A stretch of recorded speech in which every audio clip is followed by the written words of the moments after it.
கீரை சாமலைக்கும் இப்போ கீரை தாளிக்க போகிறோம்.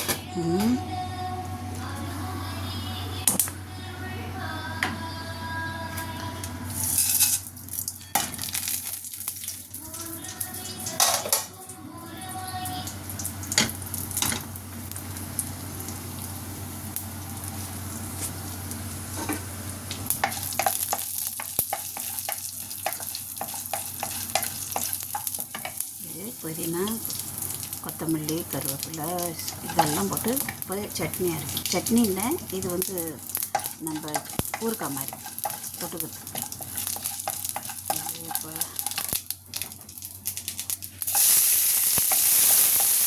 சின்ன வெங்காயம்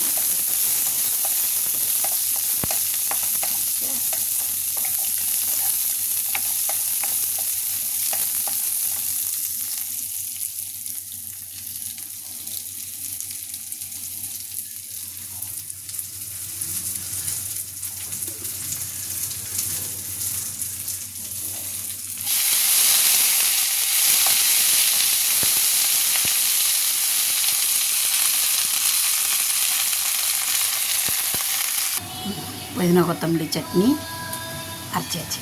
சட்னி இல்லை, இது ஊறுகாய் நல்லாயிருக்கும். ரசம் இந்த மாதிரி பருப்பு குழம்பு இதுக்கெல்லாம் தொட்டுக்கலாம், நல்லாயிருக்கும்.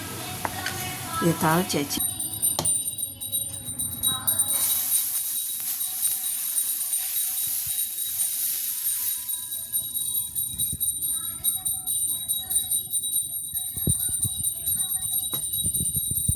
தோசை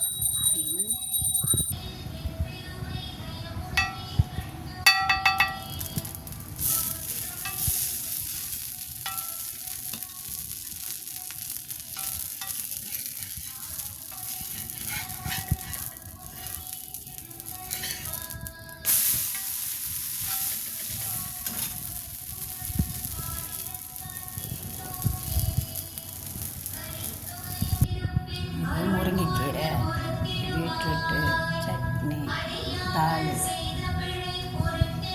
இது இட்லி சட்னி, தோசை, இது சாப்பாடு. ஓகே, இதோட நம்மளது முடிஞ்சிடுச்சு. இன்ஷா அல்லாஹ் நாளைக்கு அப்போனா மதியானத்துக்கு ஒரு வீடியோ போடுவோம். அது பிடிச்சிருந்தா லைக் பண்ணுங்கள், ஷேர் பண்ணுங்கள், சப்ஸ்கிரைப் பண்ணுங்கள். அம்மா நினச்சிக்கிங்க. உங்கள் அம்மா வீடியோ போடுறாங்கன்னு நினச்சிக்கோங்க. ஏன்னா எனக்கு யாரும் இல்லை, என் பிள்ளைங்களும் இல்லை, யாரும் இல்லை. அதனால் எனக்கு சப்ஸ்கிரைபர் தான் எனக்கு என் பிள்ளைங்க. Okay, okay. அஸ்ஸலாமு அலைக்கும் வரஹ்மத்துல்லாஹி வபரகாத்துஹு.